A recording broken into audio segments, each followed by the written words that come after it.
আর মনে রাখবেন প্রিয় ভাইয়েরা, দুনিয়ার জীবনে আমরা যাদেরকে নিয়ে বসবাস করি আর কি, প্রকৃত অর্থে তারা আমাদের আপন নন।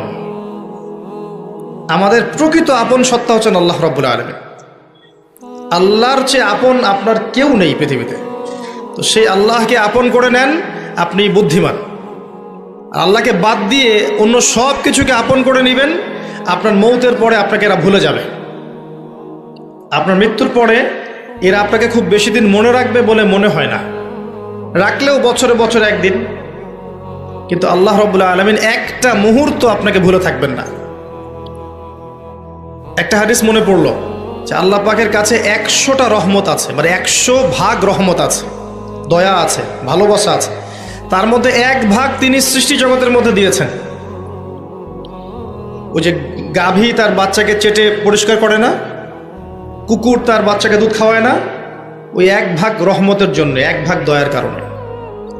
বাকি 99 ভাগ রহমত আল্লাহ পাক তার নিজের কাছে রেখেছেন, যেটা দিয়ে তিনি কিয়ামতের মাঠে বান্দার প্রতি রহম করবেন।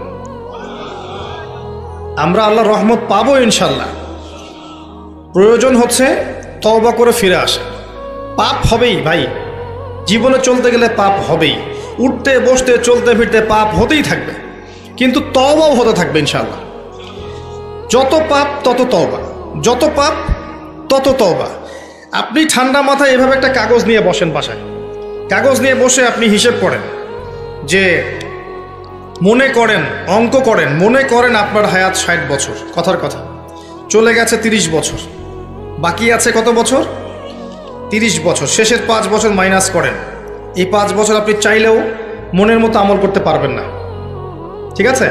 শরীরে শক্তি থাকবে না, আপনার রোগ ব্যাধি থাকবে, ডায়াবেটিস, ক্যান্সার, হার্ট স্ট্রোক ইত্যাদি। নাউজুবিল্লাহ, আল্লাহ পাক হেফাজত করুন। থাকতে পারে, সম্ভাবনা কি বেশি না?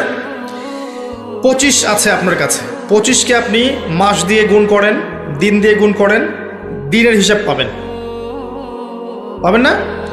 এখানে দাঁড়িয়ে হিসাব করেন আগের জীবনে কোন বছর থেকে আপনার নামাজ ফরজ হয়েছিল, কত বছরের নামাজ আপনি পড়েন নাই, কত বছরের রোজা আপনি রাখেননি, কত জাকাত ফরজ ছিল দেন নাই, ঠিক আছে?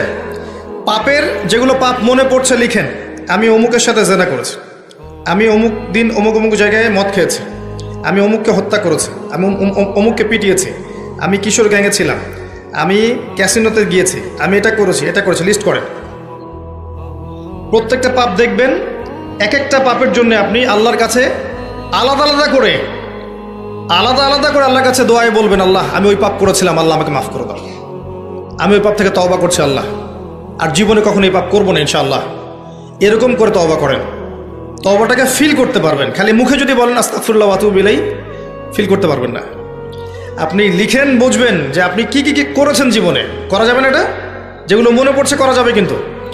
এরপরে অজু করবেন, করে সুন্দর করে 2 রাকাত সালাত পড়বেন, পরে চোখের পানি ছেড়ে আল্লাহর কাছে কান্নাকাটি করবেন যে আল্লাহ এই কাজ আমি করেছিলাম, আমি প্রত্যেকটা কাজ আমি আল্লাহ স্বীকার করছি যে আমি এগুলো ভুল করেছি। আল্লাহ তুমি আমাকে যত নেয়ামত দিয়েছো সব নেয়ামত স্বীকার করছি আল্লাহ। আমি যত পাপ করেছি, তোমার অবাধ্য হয়েছে, সব স্বীকার করছি আল্লাহ, তুমি আমার পাপগুলোকে মাফ করে দাও। 1 মুহূর্তের মধ্যে আল্লাহ পাক মাফ করে দেবে ইনশাআল্লাহ তাআলা। শুধু তাই না, আল্লাহ পাক বলেছেন যে আল্লাহ পাক এই সমস্ত গুনাহগুলোকে নেকি দিয়ে পরিবর্তন করে দেবেন ইনশাআল্লাহ। ইল্লা মান তাবা ওয়া আমানা ওয়া আমিলা আমালান সালিহান, আছে না একটা সূরা ফুরকানে, ইল্লা মান তাবা ওয়া আমানা ওয়া আমিলা আমালান সালিহান। তারা নয় যারা তওবা করেছে এবং ঈমান এনেছে এবং বেশি বেশি সৎ আমল করেছে। উলাইকা ইউবাদদিলুল্লাহু সাইয়্যাতিহিম হাসানাত, এরাই তারা যাদের সমস্ত গুনাহকে আল্লাহ পাক নেকি দিয়ে পরিবর্তন করবেন। শয়তান ধোঁকা দিবে আপনাকে, শয়তান বোঝাবে এত তাড়াতাড়ি কেন, এখনো সময় পড়ে আছে, পরে তওবা করো, এত দ্রুত দিনের পথে আসতে হবে কেন, অনেক সময় পড়ে আছে, আগে পড়াশোনা শেষ করো, এসএসসি শেষ হোক, ইন্টার শেষ হোক, অনার্স শেষ হোক, মাস্টার্স শেষ হোক, একটা চাকরি আগে পাও, বিয়ে শাদী হোক, পরিবার হোক, শেষ বয়সে গিয়ে একটা হজ করে আলহাজ টাইটেল নিয়ে নেবো, ব্যাস হয়ে গেল। শয়তান আপনাকে বুঝাবে অনেক কিছু। মনে রাখবেন, ইন্নাশ শাইতানা কানা লিল ইনসানি আদুওয়াম মুবিনা, নিশ্চয়ই শয়তান মানুষের প্রকাশ্য স্পষ্ট শত্রু, এর ধোকায় পা দিবেন। আর ইবলিস অনেক স্মার্ট, কারণ তার অনেক বয়স হয়ে গেছে, সে অনেক প্রবীণ এবং প্রজ্ঞা অর্জন করেছে আর কি। সে কিন্তু অনেক স্মার্ট, সে জানে কিভাবে মানুষকে পদস্খলিত করতে হয়। সে মানুষকে নেক্সট সুরতেও ধোকা দিতে পারে। নেক্সট সুরতে মনে হচ্ছে ভালো কাজ করছি আমি, দেখবেন এই ভালো কাজের মধ্যেও দেখবেন ধোকা দিয়ে ফেলেছে, এত স্মার্ট। তো আমি যে পয়েন্টটাতে কথা বলছিলাম যে যুব সমাজকে যদি ইব্রাহিমের মতো, ইসমাঈল আলাইহিস সালামের মতো, মুহাম্মদ সাল্লাল্লাহু আলাইহি ওয়াসাল্লামের আদর্শে উজ্জীবিত হয়ে জীবন করতে হয়, প্রথমে তওবা করতে হবে। খালেস তওবা করে সমস্ত পাপ ছেড়ে দিয়ে বাকিটা জীবন, এই যে 25 বছরের টার্গেট করেন, এই 25 বছর আমি কি করতে চাই, আমার লাইফের গন্তব্য জান্নাত, জান্নাতে যেতে হলে আমার কি দরকার, আল্লাহর সন্তুষ্টি। আমি একটা জীবন পেয়েছি, এই 25 বছরের পর আমি আর থাকবো না পৃথিবীতে। এই সময়টুকুতে আমি কি করতে পারি নিজের জন্যে, নিজের পরিবারের জন্যে, আমার পরবর্তী প্রজন্মের জন্যে, ঠিক আছে, আমার উম্মার জন্যে, দেশের জন্যে বা রাষ্ট্রের জন্যে আমি কি করতে পারি, প্ল্যান করতে হবে। আমি কি পড়বো, এখন কোন কোন বই পড়বো, কোন কোন সাবজেক্ট পড়বো। পড়াশোনা করতে হলে আমাকে কার কার কাছে যেতে হবে, লিখে ফেলেন। পড়াশোনার পরে আমি কিভাবে আমল করব, দিন রাত কেমন করে গোছাবো, 24 ঘন্টা রুটিন করে ফেলেন। তারপরে আপনার রিজিকের দরকার, আমি কি রিজিক চাচ্ছি, হালাল না হারাম, আমি হালাল যাচ্ছি। হালাল যদি চাই, আমি হালাল জব খুঁজবো, হালাল ব্যবসা করব, হালাল কৃষিভিত্তিক কাজ করব, হালাল কিছু করব, হারামে যাব না। প্রত্যেকটা কাজ ক্যালকুলেশন করে করেন। বিয়ে করব, এরপরে আমি কাকে বিয়ে করব, এই জিন্স এবং টি শার্ট পরা মেয়েকে, নাকি একটা পর্দাশীল মুত্তাকি মেয়েকে? যে মুত্তাকি মেয়েকে টিক চিহ্ন দিলেন, এবার আসেন মুত্তাকি মেয়ে খুঁজতে হবে। মুত্তাকি মেয়ে ফেসবুকে পাওয়া যাবে না, ওই মেসেঞ্জারে পাওয়া যাবে না, হোয়াটসঅ্যাপে, ইমো, ভাইবারে পাওয়া যাবে না, ওইখানে যোগাযোগ করতে হবে। উপরে যোগাযোগ করে বলতে হবে, রব্বানা, বলেন, হাবলানা মিন আজওয়াজিনা ওয়া যুররিয়াতিনা কুররাতা আয়ুন ওয়াজআলনা লিল মুত্তাকিনা ইমামা। সূরা ফুরকান শেষের দিকে আছে। এই দোয়া করতে থাকেন আল্লাহর কাছে, আল্লাহ পাক মিলাই দেবেন ইনশাআল্লাহ আযজা ওয়া জাল। ভুলেও ওই জিন্স এবং গেঞ্জি সংস্কৃতির মেয়েকে ঘরে তুলেন না, এই আপনার পরিবারটা জাহান্নামের টুকরা হয়ে যাবে। এই কাজ ভুলেও করতে যায় না। আর এটাও মনে রাখেন যে সব বোরখা মানেই মুত্তাকি পরহেজগার মেয়ে নয়, সব বোরখার পিছনেই দিনদার মেয়ে থাকে না, এটাও মাথা রাখবেন। ওইখানে কানেকশন করেন, ইনশাআল্লাহ আল্লাহ পাক ব্যবস্থা করে দিবেন ইনশাআল্লাহ। রিজিক কে দেয় ভাই? আসমান জমিন সৃষ্টির 50,000 বছর আগে, কত হাজার? 50,000 বছর আগে আল্লাহ পাক তাকদির লিখে ফেলেছেন। লেখা হয়ে গেছে আপনার কার সাথে বিয়ে হবে, আপনার কয়টা বাচ্চা হবে, আপনি কত বছর থাকবেন পৃথিবীতে, কিভাবে মারা যাবেন, কোন দিন মারা যাবেন, এবং মৌতের পর আপনার কি হবে। এই পৃথিবীতে আপনি কত কোটি চালের দানা খাবেন, কত কোটি ডালের দানা খাবেন, কতগুলো মাছ খাবেন, কতগুলো মাংস খাবেন, সব লেখা আছে, সব লেখা আছে। আল্লাহ পাকের এই পুরো সিস্টেমের মধ্যে আমরা, এর বাইরে যাওয়ার কোনো ক্ষমতা নেই। মানুষ তো আল্লাহকে চিনে না, মানুষ আল্লাহকে চিনে না বলেই আল্লাহর অবাধ্য হয়। উমর রাদিয়াল্লাহু আনহু আমিরুল মুমিনিন, ইসলামের দ্বিতীয় খলিফা, রাতের বেলা তাহাজ্জুদ পড়তেন, আবার রাতের একটা অংশ অল্প একটু বিশ্রাম নিতেন, নিয়েই আবার বের হয়ে পড়তেন জনগণের খোঁজখবর নেওয়ার জন্যে। দেখছেন যে এক মা চুলার উপরে হাঁড়ি বসিয়ে রেখেছে, হাঁড়িতে কিছু নাই, বাচ্চাটা কাঁদছে। গল্পটা জানেন না?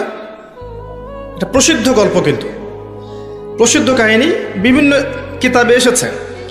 তো তিনি গিয়ে জিজ্ঞাসা করলেন, কি সমস্যা, বাচ্চা কাঁদছে কেন, খাবার কোথায়? তো এই মহিলা বলছে, ওয়াল্লাহি হাযা বাইনি ওয়া বাইনা ওমর, আল্লাহর কসম করে বলছি এই অবস্থাটা আমার ওমরের আর আল্লাহর মাঝখানের ব্যাপার।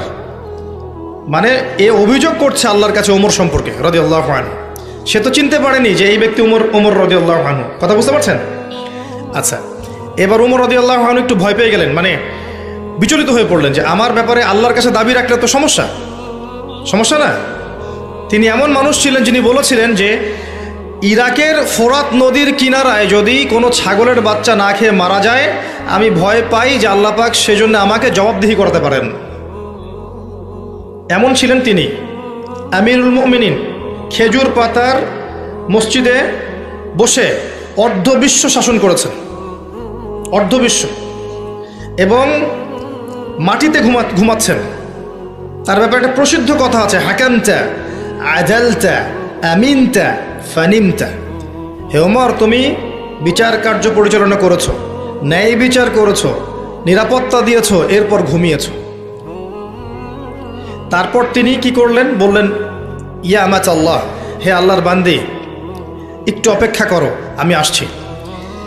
তিনি চলে গেলেন মদিনায়, গিয়ে ওই যে রিলিফ দেয় না, রিলিফ ত্রাণ রাষ্ট্রীয় কোষাগার থেকে, সেখান থেকে একটা বড় বস্তা খাদ্য, জব বা গম এই টাইপের নিজের কাঁধে ওঠালেন। নিজের কাঁধে, অ্যাসিস্ট্যান্টের কাঁধে নয়, নিজের কাঁধে, গাড়িতে করেও নয়, পায়ে হেঁটে কাঁধের মধ্যে এই বস্তাটা নিয়ে তিনি হেঁটে হেঁটে যাচ্ছেন ওই মহিলার বাসা পর্যন্ত। তার পাশে একজন সাহাবী ছিলেন, তার নাম ছিল আসলাম রাদিয়াল্লাহু আনহু। ইনি বলছেন যে, ইয়া আমিরুল মুমিনিন আনা আহমিলু, হে আমিরুল মুমিনিন, আমাকে দেন, আমি বহন করছি। তখন উমর রাদিয়াল্লাহু আনহু বলছেন, হাল আনতা তাহমিলু উযরি ইয়াউমাল কিয়ামাহ, তুমি কি কিয়ামতের দিন আমার পাপ বহন করবে? তুমি কি কিয়ামতের দিন আমার পাপ বহন করবে, আমার বোঝা বহন করবে? আজকে এটা চাচ্ছ তুমি আমার কাছে? নিজে কাঁধে করে নিয়ে গিয়ে ওই মহিলাকে দিলেন, নিজের হাতে রান্না করে বাচ্চাগুলোকে খাওয়ালেন, এরপরে গিয়ে আল্লাহর কাছে কেঁদে কেটে দোয়া করলেন, আল্লাহ, তুমি আমাকে যে দায়িত্ব দিয়েছ, আমি হয়তো এই দায়িত্ব পালন করতে পারছি না, তুমি আমাকে ক্ষমা করে দাও। আমি কিভাবে আপনাকে বুঝাবো যে এগুলো হচ্ছে ইসলাম? ইসলামের এই সৌন্দর্যগুলো দেখে হাজার হাজার অমুসলিম ইসলাম কবুল করেছে। ইসলাম তরোয়ারির জোরে ছড়ানো হয়নি, মানুষকে জোর করে, বোমাবাজি করে, সন্ত্রাসবাদ ছড়িয়ে এভাবে ইসলামের প্রচার হয়নি, কখনো হবেও না ইনশাল্লাহ। ইসলাম এভাবে সৌন্দর্য দিয়ে প্রতিষ্ঠিত হয়েছে, ন্যায় বিচার দিয়ে, আদালত আমানত দিয়ে, মুসলিমদের তাকওয়া পরহেজগারিতার চরিত্র দিয়ে। এখন এই যুব সমাজের চারিত্রিক এই অধঃপতনের দিকে তাকান, এরা কি আসলে সেই উম্মার সদস্য? আদৌ কি আমরা উমর রাদিয়াল্লাহু আনহুর উত্তরসূরি, আবু বকর, ওসমান, আলীর উত্তরসূরি, খালিদ বিন ওয়ালিদ, তারেক বিন জিয়াদ, জায়েদ ইবনে হারেসা, জাফর ইবনে আবি তালেব, আব্দুল্লাহ বিন রওয়াহা, তাদের অনুসারী, বদর এবং উহুদের সাহাবীদের মতো আমরা? আমাদের উচিত নিজের চেহারা আগে আয়নায় দেখা, কারণ প্রত্যেকটা নফসকে মৌতের স্বাদ গ্রহণ করতে হবে। ফাইন্নামা তুওয়াফাউনা উজুরাকুম ইয়াউমাল কিয়ামা, এরপর কিয়ামতের মাঠে তোমাদেরকে পূর্ণ প্রতিদান দেয়া হবে। ফামান যুহজিহা আনিন নার ওয়া উদখিলাল জান্নাতা ফাকাদ ফাজ, ওই দিন যাকে জাহান্নাম থেকে বাঁচানো হবে এবং জান্নাতে প্রবেশ করানো হবে, একমাত্র সে ব্যক্তি সফল, আর কেউ সফল নয়। তাই আমি যুব সমাজকে আমার হৃদয়ের অন্তঃস্থল থেকে অনুরোধ করব, এই যে সময় নষ্ট করা, অহেতুক পড়াশোনায় ফাঁকি দেওয়া, আপনার ইসলামের বেসিক জিনিসগুলো না শেখা, কোরআন হাদিস না পড়া, রোজা না রাখা, নামাজ না পড়া, কোরআন তেলাওয়াত না করা, আল্লাহর জিকির আজগার না করা, সারাটা দিন এই যে ফেসবুকিং, ইউটিউবিং, আপনার পাবজি, আপনার টিকটক, এই যে আপনার আর কি আছে, এই যে পর্নোগ্রাফি, আপনার অশ্লীল সাইটগুলোকে ভিজিট করা, মেয়েদের সাথে চ্যাটিং করা, গার্লফ্রেন্ডের সাথে ডেটিংয়ে যাওয়া, জিনা করা, মাদকদ্রব্য সেবন করা, এই যে পশ্চিমাদের নোংরা সংস্কৃতিতে অভ্যস্ত হয়ে গেছেন, আল্লাহর ওয়াস্তে এখান থেকে তওবা করে ফিরে আসেন। ফিরে আসেন, আপনার জন্য দুইটা সুসংবাদ। একটা হচ্ছে, নবী সাল্লাল্লাহু আলাইহি ওয়াসাল্লাম বলেছেন, কিয়ামতের মাঠে আল্লাহ পাক 7 শ্রেণীর মানুষকে আল্লাহর আরশের ছায়ায় ছায়া দিবেন, যেদিন ওই ছায়া ছাড়া অন্য কোনো ছায়া থাকবে না। তার মধ্যে এক শ্রেণী হচ্ছে যে যুবক সমাজ বা যুবক শ্রেণী, যুবতীও পর্বের মধ্যে, যারা তাদের যৌবনকালটাকে আল্লাহর রাস্তায় বিলিয়ে দিয়েছে। মনে রাখবেন, বার্ধক্যে গেলে মৌতের ফিকির সবার হয়, বার্ধক্যে গেলে সবারই মৌতের ফিকির হয়, কিন্তু ওই বার্ধক্যে গেলে এখনকার গোল্ডেন টাইমটা কখনো ফিরে আসবে না, কোশ্চিনকালেও আপনি এই সময়টা ফিরে পাবেন না। আরেকটা হচ্ছে যে আল্লাহ পাক সেই যুবককে দেখে বিস্মিত বোধ করেন, যেই যুবক তার প্রবৃত্তির চাহিদাকে দমন করেছে এবং যৌবনকালটাকে আল্লাহর পথে দিয়ে দিয়েছে। যুবক বয়সের ইবাদতের এত মূল্য আল্লাহর কাছে, এত মূল্য যে এই সময়টাতে মানুষ যা ইচ্ছা তাই করতে পারত। কিন্তু যুবক শ্রেণী আল্লাহকে ভয় করে, তার রাসূলকে ভালোবেসে, রাসূলের সুন্নাহগুলোর উপর আমল করলে, নামাজ পড়লে, রোজা রাখলে, তাহাজ্জুদ পড়লে, জিকির করলে, সৎ কাজের আদেশ করলে, অসৎ কাজে নিষেধ করলে, জ্ঞান অর্জন করলে, তিলাওয়াত করলে, এক কথায় ন্যায়ের পথে থাকলে আল্লাহ পাক অফুরন্ত নেকি পুরস্কার দিবেন ইনশাআল্লাহ তাআলা।